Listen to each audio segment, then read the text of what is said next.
আসসালামু আলাইকুম। আমি আবারও চলে আসলাম আপনাদের মাঝে আরও একটি ইজি নাস্তা রেসিপি নিয়ে। এই নাস্তাটি বাচ্চাদের যদি বিকেলে নাস্তা হিসেবে আপনারা বানিয়ে দেন, বাচ্চারা কিন্তু খুবই মজা করে খাবে। এই নাস্তাটি কিন্তু অনেকটা চিপসের মতন আর বানানোও অনেক সহজ।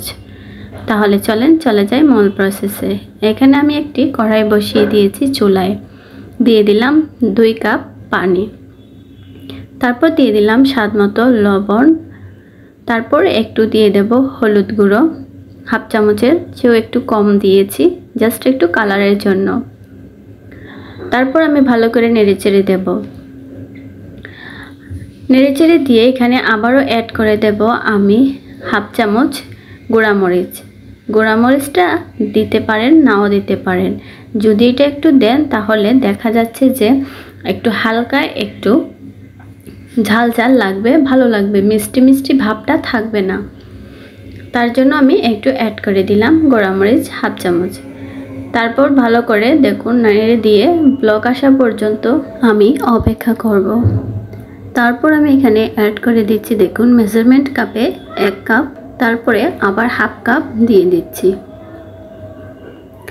এই পর্যায়ে কিন্তু ভালো করে নাড়া যাবে না, হালকা করে একটু নেড়ে দিতে হবে যাতে পানিটা চারপাশে থাকে।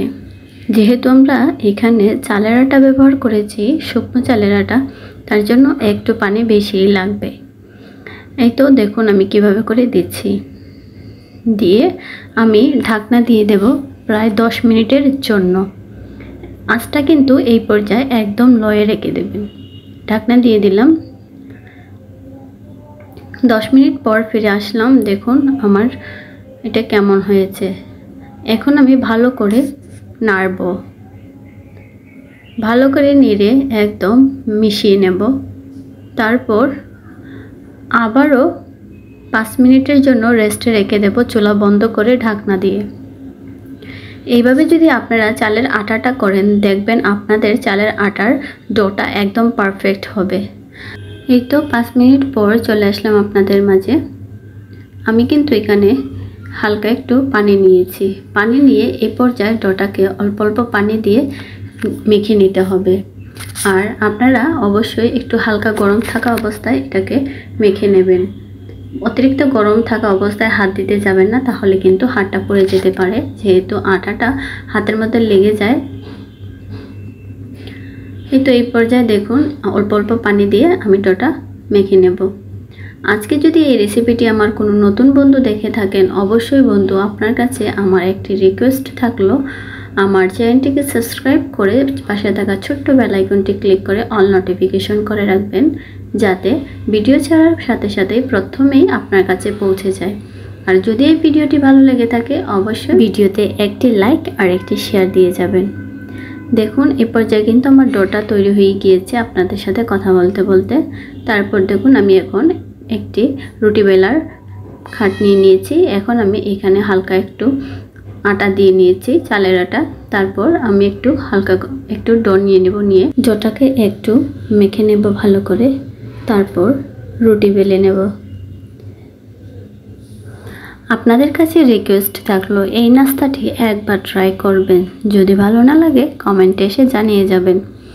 আর এই নাস্তাটি এতটাই ইজি আর এতটাই সহজ, আপনারা কিন্তু 5 মিনিটে চা বানানোর আগেই বানিয়ে নিতে পারবেন এই নাস্তাটি একদম অল্প সময়ে।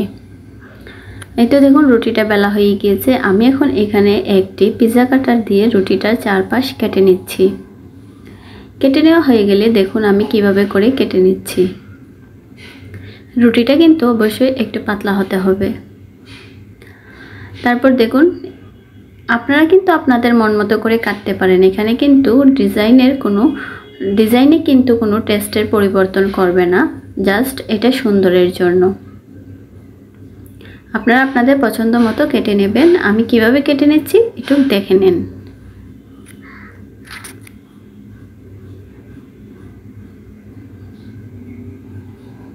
এই তো দেখুন আমার এগুলা কিন্তু কাটা হয়ে গিয়েছে। আপনারা আপনাদের পছন্দ মতো শেপ নিয়ে কেটে নিতে পারেন। এখন আমি চলে যাব চুলায়। চুলায় আমি আগে থেকেই একটি প্যান বসিয়ে রেখেছি তেল দিয়ে। তেলটা প্রায় গরম হয়ে এসেছে। এই পর্যায়ে আমি নাস্তাগুলো ঢেলে দেব। প্রত্যেকটা নাস্তা কিন্তু একেবারে দিতে যাবেন না, তাহলে কিন্তু নষ্ট হয়ে যাবে। আপনারা এক পিস করে তেলের মধ্যে ছাড়বেন অল্প অল্প করে, তাহলে নাস্তাটা সুন্দর থাকবে, অনেকটা ফুলে উঠবে আর অনেক ক্রিস্পি হবে। এই তো এখন নাড়াচাড়া করে ভেজে নেব। আমার এই নাস্তাগুলো কিন্তু প্রায় ভাজা হয়ে গিয়েছে, দেখতেই পাচ্ছেন অনেকটাই লাল লাল হয়ে গেছে। এই পর্যায়ে আমি উঠিয়ে নেব।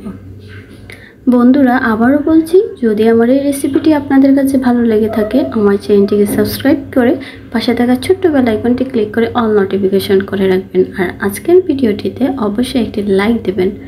আপনার একটি লাইক আমাকে ভিডিও বানাতে উৎসাহ দেয়। দেখুন আমি আপনাদেরকে একটি নাস্তা ভেঙে দেখাচ্ছি যে কতটা ক্রিস্পি হয়েছে।